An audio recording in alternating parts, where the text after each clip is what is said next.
Everybody, welcome into this week's episode of Pick Up Sports Talk Fantasy Edition. I'm Spencer Stein. And I'm Brandon Schriftman. We have a ton to get to today, so let's just get started with booms and busts. Start with some booms. Quarterback, we had three main booms. None really popped off, though. You had Kyler with 30 against our Bears. That was pretty bad. Brady with 28 and Justin Herbert with 25. You know, I think every week the quarterback booms. There's nothing too big. Most of these quarterbacks you could trust. Some have booms, some have busts, but you got to start them anyway. There's basically a point in the season right now where you know your quarterback is. Yeah. There's not much question. Like, Wentz is probably the worst starting quarterback. He's probably quarterback 10 or 11. He's not bad. Maybe you have a question between Wentz or... And, like, Burrow or something. Exactly, something like that. And we know the trade deadline's passed, and we know a lot of teams might be eliminated, but we're basically just trying to give advice for if we trust some of these fringe start players going forward, and especially how much we like your team. So, going to running back, Travonte Williams, the fringe guy. Yep. He scored 29, but Melvin Gordon was out. So do you think he's going to be the lead back even when Melvin comes back? So that question was proposed to me a lot while I had Melvin on my team. I eventually packaged him off and traded him. And the answer was always, it's hard to tell. Because the truth is, they were legitimately going 50-50. And Javonte had good stats in the sense that he was getting like 5 yards per carry, but Melvin was always getting the touchdowns. Yeah. Now I think they're going to be giving Javonte the load. I think that they're trying to build him up into a franchise back, and I think he's going to be their guy for the foreseeable future. But I don't know how much I trust him right now. This is more something to look out for in the coming weeks and maybe next season. Yeah, he's definitely their lead back. I'll tell you that. But I don't necessarily, and I do think you can start him, but I don't think he's a must start. I still think Gordon's going to get carries. Gordon could get touchdowns. But I will say Javonte had 30 this week without Gordon. So I think the team might say, okay, we see he can be a capable RB1, so we'll give him the ball more. And also the week before he had 20 and Melvin had 9. So I do see a world where Williams starts getting many more carries. And if Melvin Gordon's out, he honestly could be a top 10 back, especially against Detroit this week. But I don't necessarily think he's a must start just because Melvin Gordon will still get some carries. Yeah, I completely agree. Next guy we'll get to. Monty, the one bright spot. The only good thing about the Bears, and my question to you, I guess, is where does he rank going into the fantasy playoffs? Don't sleep on Fields' promise. I still like Fields, but of course. I think he ranks high. I said last week he's a guy you want to definitely trade for. He's at the very top of my list because he had 2 bust weeks. I don't think were representative of who he is, and they have an easy schedule. I stand by that. Last week was the first of many, and I genuinely think he could be a top 10, maybe 5 back from here on out. Just because we saw so much promise beginning of the season, you got that schedule, and he's going to be getting the workload. Yeah, last year he really turned on at the end of last year. He went I want to say 8 straight games of 18 plus to cap off the year. Him and Swift both went crazy. And the thing that I think leads most is when we panic, he gets the ball. Yeah. We're playing Green Bay. We're going to panic. He's going to get the ball. He'll get the workload. I have no doubt he will be getting consistent carries for the rest of the season. Yeah, I know. I'm going to debate you a little bit on that later when you say, not to spoiler, but Monty's your boom pick. 2 little injury effects thingies. Josh Jacobs at 24. But the big question is that Kenyon Drake's going to be out for a while. He had a pretty bad injury. And Kenyon Drake has been getting carries. How much better is Jacobs without Drake? Basically? Jacobs is good without Drake. It's just Jacobs is still going to be inconsistent without Drake.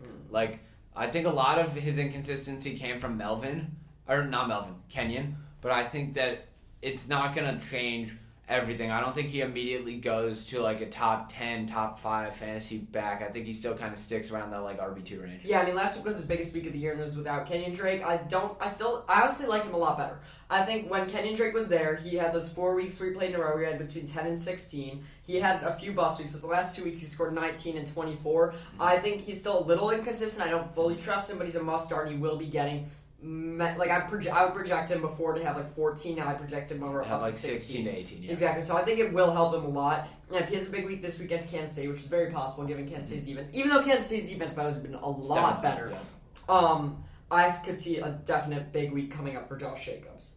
Yeah, I think that there are big weeks incoming. I just don't think this takes him from RB. He was kind of like a fringe RB2 guy, and now I think he jumps main tier RB2. Yeah, definitely RB2. So I don't think this jumps him up too much. It's not like he's going from 3rd tier to 1st tier. Because not Kenyon Drake got that many carries, but I still trust him as he was still eating up at the workload, though. Definitely. One more guy in reverse effect, Sony Michel. Darrell Henderson was out last week, so Sony Michel did have 21 points, had a big game once against Jacksonville. My question is, though, when Henderson comes back, he might be a little banged up. He's known to have history. Do you think that Sony will start to take some of his carries from even a healthy Henderson? So first some context here. Henderson, who we'll talk about a little bit in our bust, was marked fully healthy and then just didn't see the field. Yeah.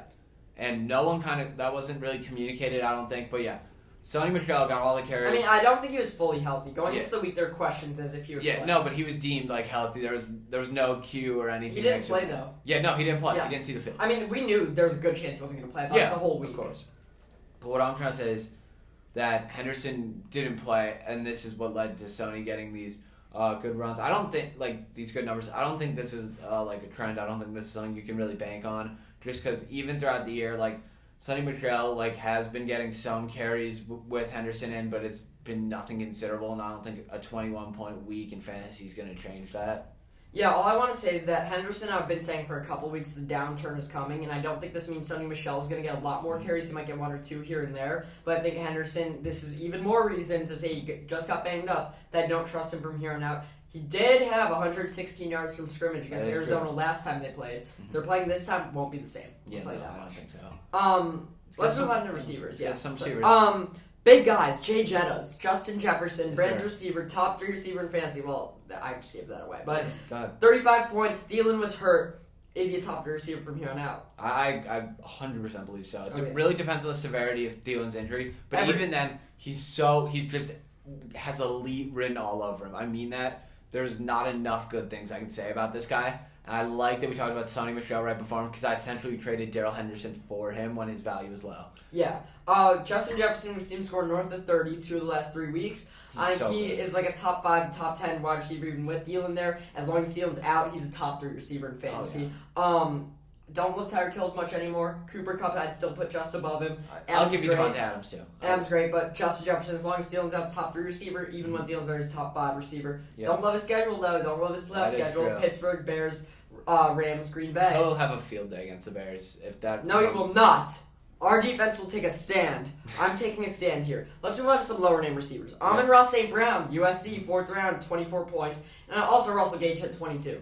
We've been waiting for Amon-Ra this whole year to maybe come out as the Rams' number 1 receiver. And Russell Gage, since Ridley's gone, we've been waiting. Now he's had 2 of his best weeks of the year. Yeah. So do you think either of these guys, is there potential, I'm not saying now, is there potential that in the championship someone sits out because their team's clinched? Is there potential that these could be good flex plays, not forced to? I don't want to say good flex plays just because it's so situational. I'm looking at it right now. I have put in place 2 flex options in Chase Claypool and Kendrick Bourne, who I'd probably start over both these guys. That's just how I am with that. I don't know, Claypool, yes. Claypool, yes. Bourne's wide receiver 22 or 24 in fantasy. I would start Gage over him. How about this? I think Amon-Ra, no, because we've seen decent games out of Amon-Ra. We've seen less. I could see an uptick in production, but I don't think that you could see a rookie get his big game in week 13 and start him in fantasy by week 15. So not as much for him as Gage. Gage, we've been waiting for a number 1 receiver in that Falcons pass game. He's finally had 18 2 weeks ago, 22 this week, and I could genuinely see if he has one more of these weeks, him being actual flex option by playoff time. I'm saying 15. As of right now, I'm not calling him a flex option. Here's what I would say. I think week 16 against Detroit, Gage is going to be started in a lot of fantasy leagues. I truly trust him. I had him on my team. I dropped him after poor production. I'm kicking myself about that now because you never know who's going to get hurt. Other big games for receivers, Deontay Johnson at 30, Chris Godwin at 30, T. Higgins 28. We really both kind of missed on that T. Higgins take looking back. But yeah, let's get to some tight ends, a.k.a. Spencer's least favorite position. Kelsey, I don't know. It's just the least predictable. Yeah. Kittle, 39. Yep. Most points we've seen out of a tight end this year, I'd argue. Mm-hmm. Top 2, top 1. Kittle, right now, I'm looking at it. Fantasy-wise, you still have Kelsey ahead of him. That's my take. I think that overall, if you're going to break down the tight end position, Kittle's better at more things, but they're both best for their team. I'd still rather take Kelsey. I mean, Kittle's pass blocking is better, but elite at pass blocking. But Kelsey, everything about his route running is better. That's true. I will say, though, Kittle is top. I mean, I wouldn't say top 2 quite yet because that'd be an overreaction and recency bias. And by the way, Kittle had 2 points 2 weeks ago. He's still 100% start, though. There's no way you're not starting Kittle. The question is, for me, who's better, Andrews or Kittle? I think it's right there. I think that's right there. I think that's 1v1. I personally want to take maybe someone else into that conversation, too. A guy who's been super consistent all year, just been hurt. That's Gronk. Yeah. He's averaging the most points per week of any tight end in fantasy football. Yeah, but you can't count that. Track me on that. You can't count that, though, because the thing is, how many games has Gronk played? He's played 4, 5. 5. And no, he's played 7 games. Yes, 7. But 7 games into the season, I would say there was a tight end scoring more than this. Mm-hmm. I don't think he's going to end like it, but Gronk's definitely a must-start. He's probably top 5 tight end. I think he's Brady's favorite target right now. I mean, especially with AB out. Here's how I see the tight end position. Kelsey's the best. Andrews and Kittle are trustable 2 and 3.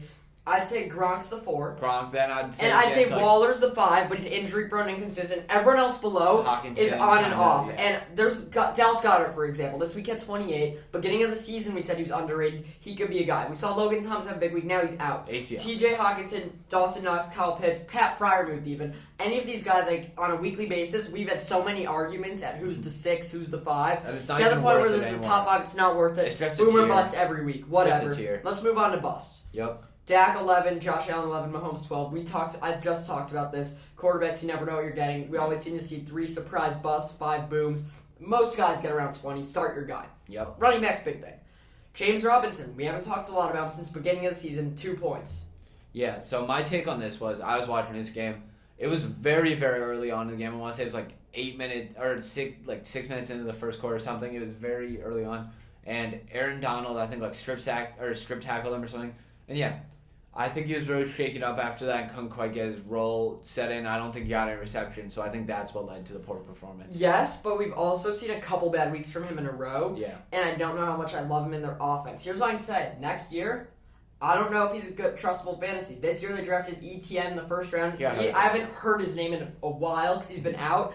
But they drafted him for a reason, and maybe these bad games from Robinson could make him next year say, you know, James, we've seen good stuff out of you, still on this team, but ETN's the young guy, and don't forget that he was a first-round pick. Yeah, I think ETN will definitely eat away at his role for sure. Definitely. Mm-hmm. Not fully eat away, but James Robinson, I'd get scared, basically, for now. It's definitely still a must-start, but last 3 weeks he scored under 12.5.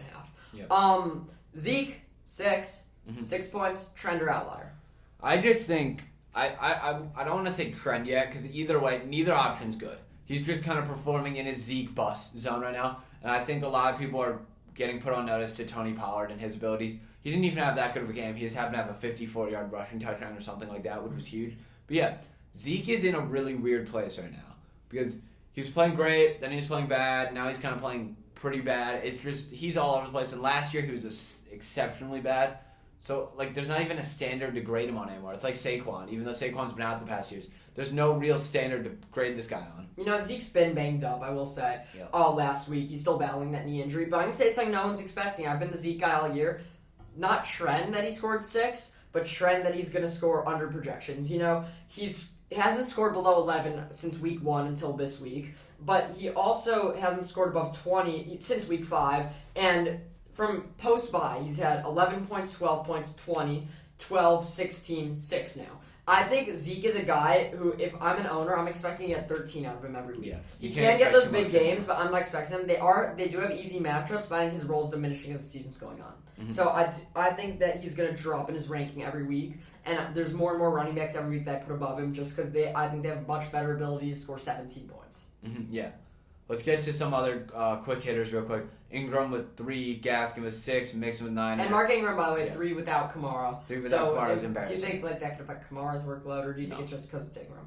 I think it's an Ingram thing. I also and think Taysom. It's a Saints thing. It's a Taysom thing. Taysom ran more than Ingram. He had 100 rushing yards, something crazy. Could that eat away from Kamara? I think potentially, but Kamara's a good receiving back, so yeah, he'll get the ball. Gaskin with 6, Mixon with 9. He hurt his neck. And also, like we said before, Darrell Henderson was 0. Yeah.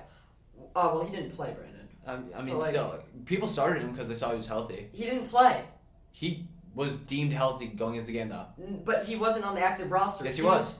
I was pretty sure he suited up. He suited up. I do not think he suited up. He suited up. They said they'll play him in an emergency. Okay, Tariq Cohen 2 years ago was the Bears' emergency quarterback? Yeah, but what I'm saying is he was in... He was not in uniform. Yes, he was. He was in uniform. He did not get a snap. Yeah, I know, but he didn't play, but he was deemed They were not going to give him a snap unless 2 guys got hurt. I'll tell you that much. Let's move on from that. Because last week, treat Henderson like he was out last week. Yeah. Because emergency players, there's so many guys you've never heard of that emergency. You know, there's many teams' emergencies, quarterbacks or kickers. Yeah. So no, but he suited up is what I'm saying. Like, he was never getting snaps. He was deemed healthy on the fantasy app, so I'm telling you though. But because before game time, you have to either have to rule him out or healthy. You never see guys before game time suit up at questionable. So that's the only reason he was deemed healthy. He was not playing. There was never a time last week where they were playing. I just want to say a lot of people started him. That's your mistake if you're a starter. But anyway, receivers. Terry McLaurin at 5 points. Bounce back coming? I really do hope so. I mean, this Washington offense is on a big win streak right now, but I just think he's super duper inconsistent. His highs are so high, but his lows are just there with like guys like Robbie Anderson. So it's really impossible to tell. And for the last 5 weeks, seven of the last 8, he's at under 11 points or under 12 points. Heineke's wasn't getting him the ball last week. I thought it was really weird. I don't know what went into that. He only had 3 receptions. I trust him a good amount going forward, but as you say, he's very much a boomer bust guy. Mm-hmm. I wouldn't be so sure about Max coming. I trust him a good amount. He's a must start, but I don't know. Mm-hmm. I just think that Washington being on a win streak could help encourage them to boost their offense more. But then again, I feel like they're just running the ball more to Gibson now that Gibson's establishing himself. Yeah, I really like Gibson from here on out. I think he's going to have an uptick in production, especially with McKissick out. Mm-hmm. Other guys, Tyreek Hill at 4, up and down. I'm starting to trust him less and less. I feel like he's on this bust list more than the boom list. We've been expecting more 40-point games than we've got. And I just feel like he's just kind of a mess. I think the Chiefs' offense goes into that a little too. Yeah. Mahomes hasn't thrown a passing touchdown in 2 games. Yeah. Devontae Smith 3, Thielen 1. Thielen had 1. He got hurt though. I just wanted to make a little asterisk about that. I wouldn't necessarily count that. We talked about his injury too. Mm-hmm. Speaking of Tyreek Hill having 4, Mahomes no touchdowns. Kelsey had 5. Chiefs offense overall. I'm not worried about Kelsey at all. Yeah, no, Kelsey's still tight end 1. I bet this week he puts it north of 15. That's my prediction. Mm-hmm. Ertz 2, Hunter Henry, goose egg. That's kind of the entire Patriots offense, so I did make a note about that. Minus the running backs, they're basically 3 pass attempts. Yeah, that was in the whole game. 2 completions. It's a lot of fun to watch. I genuinely had fun watching that game. I will say we talked about that a lot in the regular episodes. Check it out for more Mac Jones opinions. Brandon, this segment was your idea. This was a Brandon idea. It's called Not Medical Advice with Pickup Sports Talk, where we will basically talk about. We're not doctors. We are definitely not doctors. We are 16 and 17 years old. So yeah. And this is going to be where we're going to talk about players who have been hurt or kind of banged up and what we think their trajectory is for the rest of the year and our thoughts on it. Yeah, so for example, the very first one, Jalen Hurts. He was out last week. He's on bye. He's expected to play Week 15. Nothing me and Brandon know says he's playing Week 15. We have no idea. That's what we've read. Mm-hmm. But assuming he plays Week 15, how do you expect his production is the question we're asking. So, Brandon, I will ask you that. Jalen Hurts coming off the bye. I still think he'll be one of the best fantasy quarterbacks. He puts up the stats, win, loss, draw. What about Minshew taking any time? No. I don't think Minshew's going to take his time. He had a great game. It was a nice, heartwarming thing, but I don't think Gardner Minshew's taking out. This was a big debate on the regular episode, too. I don't think Minshew's taking his time. Hurts is going to be the starter. Hurts is a much better fantasy quarterback than in real life. I don't know how good he is for the Eagles. I could see him coming off missed time. I don't think this missed time is necessarily good for him. I think the fact he's coming off the injury, the fact that they have the bye is great. Mm-hmm. But I think him coming off 2 missed weeks, he's not going to go right back into the offense. His last time out, he busted. I don't know how great he's going to be against that Washington D. I'm just going to say it. That's fair. I just think that still must start, though. He's been putting up good weeks even when they've had bad weeks for the most part. There are some outliers in that. Definitely still must start, though. Yeah, for sure. Burrow, same thing. He could be limited. We saw his finger last week. Day to day, do you think he's startable, or do you think this will affect his play? I think that we saw the injury. It was bad. Yeah, it didn't look too good. If you have Burrow as your starting quarterback, first I want to say there could potentially be a better guy on waivers. You're probably not making the playoffs. That and there could be better guys on waivers. It's really situational, but I wouldn't say he's a must start by any means if he comes back. And if he doesn't come back, then Joe Mixon's about to have a career break. And he's never been a must start. I will say, stop freaking out about these finger injuries. They're a big deal, but just because Russell Wilson had a terrible one doesn't mean this one's like that. Yeah. Burrow, treat him the same, injury or not. Mm-hmm. Let's talk about a guy you just picked up. Nevertheless, you picked up Derrick Henry. He was dropped, but he could be back for the championship game. So we're not going to talk about how much we think this is a possibility. But do you think if he's coming into that championship week, would you start him? It really, I'd have to play it by ear. If they're saying full workload and we're making a push for playoff contention or something like that, I'd definitely start him just because he's the king and it doesn't look too good for the receivers. We'll get to them later though. Yeah, I don't know. It depends who your flex plays. If you're really optimistic, if you think you're not the favorite in your game and you need to go put him out there, sure, go do it. But Derrick Henry, if you have someone else and they're not saying full workload, he's probably going to come back slowly, I wouldn't play him. But we'll see. We'll play that by ear as it comes. We still got episodes to go and I don't know how likely it is. How about Dalvin Cook? Didn't play last week, limited in practice. Probably not going to play. Yeah, I was going to say he was deemed as questionable in a recent injury report. I think it's getting to the point now where you might need to just start just if you don't have Alexander Madison, you're probably on waivers right now trying to find a guy because you're past the trade deadline at this point. So you just got to hope you have the depth. But when he gets back, he'll be slightly, I think they'll ease him back in the lineup because I think he hurt his shoulder, right? Mm-hmm. So yeah, those injuries are hard to come back from. I hate to do this, but I'm going to kill 4 birds with 1 stone. Okay. Dalvin Cook, Alvin Kamara, Joe Mixon, DeAndre Swift. If they're playing, you're playing them. Yeah. It's not like Henry with extended absences. If they're out there, you're playing them. It's that simple. Dalvin Cook, I don't think they should put him out there this week. Like, if you're an owner, you're not rooting for that unless you really need him to get into your championship. It's a short week Thursday night. I think when he comes back, he'll be at good health as long as it's not tomorrow night. But any of those 4 guys, when they're playing, you're playing them. They're that good. Mm-hmm. Yeah, I agree. I like what you said there. I think that all 4 of those guys have a purpose on your team, and you need them to play if you have them. I like what you said. Definitely agree. But I would be a little worried about the snap count. It's just I wouldn't be able to bench any of them. Let's get to receiver. Mm-hmm. So I want to start with the Chargers situation. Keenan Allen and Mike Williams are now on the COVID list. They're both likely to play though. Yeah. How do you think this affects their fantasy status? I mean, it's definitely going to be nerve-wracking. I don't think they have the Thursday game, which is good. So that means that they have time to recover and or test negative. So I think they'll be fine. I don't think they're gonna miss a beat. I think Keenan's the receiver 1 by landslide at this point. Yeah, we're gonna talk about this more because we thought Keenan Allen was the only one on the injury list, and I was gonna ask if Mike Williams was a big guy, but now they're both there. If they're playing, don't worry about their health at all. I'm pretty sure that's just close contact. If they have it, obviously, who knows? If they're back, you're playing them. If one of them's back, play him. Mm-hmm. But let's say for some reason Mike Williams plays and Keenan Allen doesn't. How much do you trust him? If only Mike Williams plays, I think he'll have a big week. I think that just because Keenan Allen, the thing is that Keenan Allen wasn't getting great receptions at the beginning of the year, and that's what Mike Williams was. And slowly, Herbert kind of sent it 50-50. Now it's down to 25 for Mike Williams. Mm-hmm. So if he's getting, let's say, 75% of the targets he used to be getting, I think he's bound to have a good week, but it just really depends. And I don't love Herbie if they're both out. I still think they'll have to find a way to beat this Giants team, and that guy could be Jalen Guyton. Mm-hmm. I almost picked him up last year. He had 19 points this week. And if they're both out, he is almost a must-start. He's not quite, but if you need a guy, he's a good guy to start, especially coming off the good week, especially if they're both out. Mm-hmm. 2 other guys. Thielen we talked about a little bit, how that'll affect Justin Jefferson. But let's talk about Thielen. If Jefferson gets all these huge numbers while Thielen's gone, Thielen comes back in the playoffs, how much do you trust him? I think he's still Kirk Cousins' favorite red zone target. You're fine if you have Thielen. It's more so a matter of how, when he comes back. Because I think he had a high ankle sprain, I want to say. Those are tough. He's been ruled out already for tomorrow's Thursday. Those are tough to come back from. Yeah, but he's coming off before this off 22 and 23 points. It's hard to come back from. He's been so on and off this year. If you have another guy start once again, maybe consider that, but I think Thielen will be good to start when he comes back. Mm-hmm. Last guy, Deebo Samuel, day-to-day, according to Shanahan, questionable. What do you think? I honestly think with Deebo, just keep him in your lineup till the last minute because he's really just an upside play. He's great whenever he plays, so you're fine with him in the lineup, but be ready to have a backup.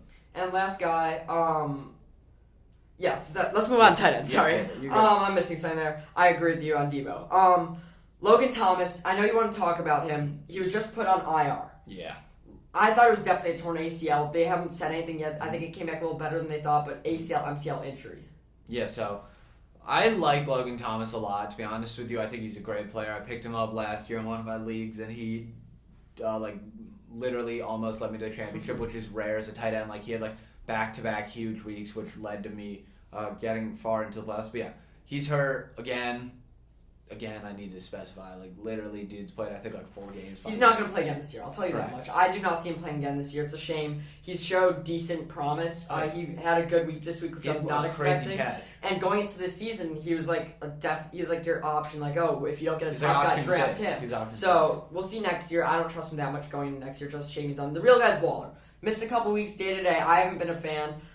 What do you think about him coming back to you? Is his value the same? I think his value is slightly lower than where it was just because he wasn't all that great before this injury, and this injury is kind of dragging out longer and longer. It keeps going on. It wasn't supposed to be this long, I don't think. And he's been day-to-day for 3 weeks now, so it's gonna. Yeah, he's missed 2 weeks. He could miss this week. He didn't practice today. God, didn't like him before he got hurt. Don't like him as much after. Mm-hmm. I think whatever I thought of him, I'd gone even lower. But I still like him as a guy. I still think he has talent though to be a top 3 receiver. I just don't love him from here on out.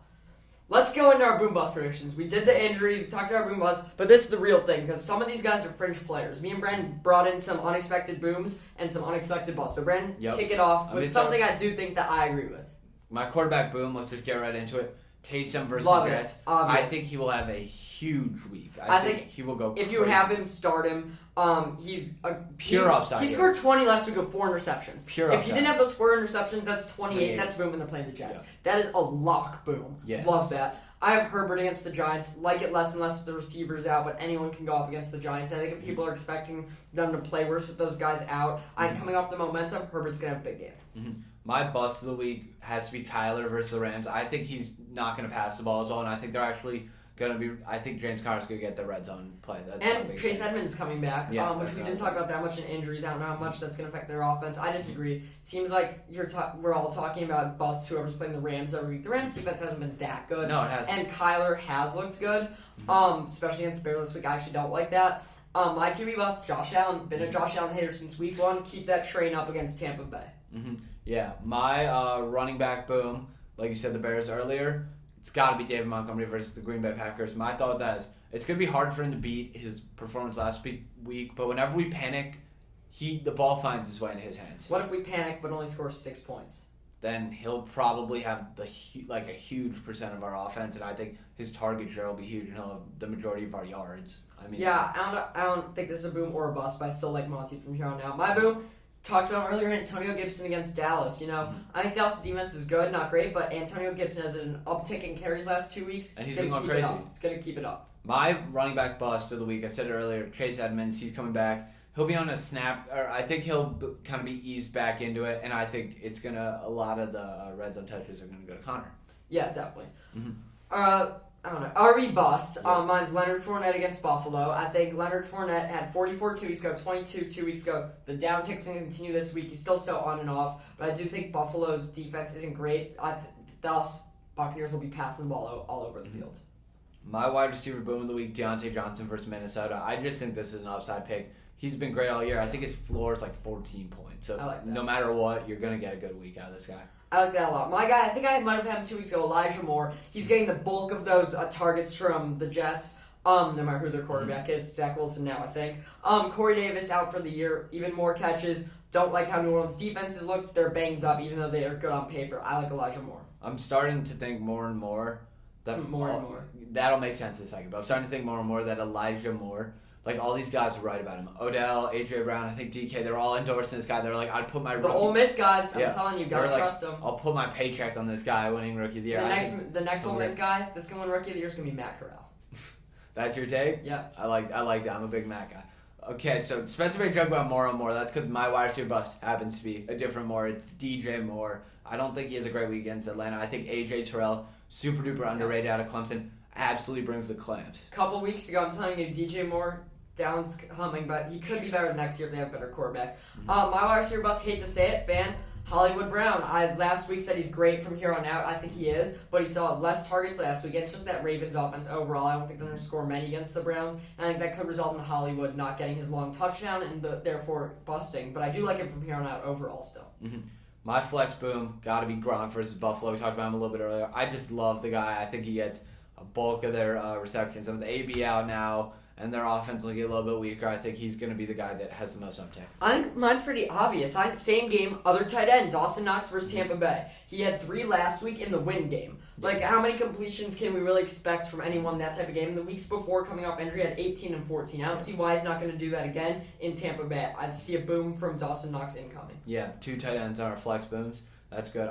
My flex bust, Josh Jacobs. I think the expectations are going to be a little bit too high for him coming into this game without Kenyon Drake, and that's just my thought with that. My boss hates to say it, he's a guy on my team, Brandon Cooks. He has looked horrible to me. He had 8 last week, 13 the week before, with a touchdown. The week before that, 3. I think if Davis Mills plays, he will be a lot better, but I do not love him against Seattle's defense, and I'm not confident from here on out. I'm just hoping, which I was thinking the complete opposite weeks ago, that I'd rather see Davis Mills throwing the ball. Yeah, and one quick fantasy advice I want to say, we talked about it a little bit earlier, how I got Derrick Henry. If someone in your league is trying to be, like, edgy and, like, drops a lot of players, be the guy to pick him up. Like, I mean it. I picked up Derrick Henry because the guy needed IR space. And, like, if he winds up playing, that's only upside. I don't see him playing for you. I mean, I dropped my second defense for him. Here's my question for you. A lot of people have teams like yours where the flex is Claypool's. Not great, not great. Or not bad, not great. If you're in the last week's season, Derrick Henry's coming back. They're saying he's going to get carries. Don't say he's going to be the main back. Full workload or no? they just say he's coming back this week. We're gonna test him out.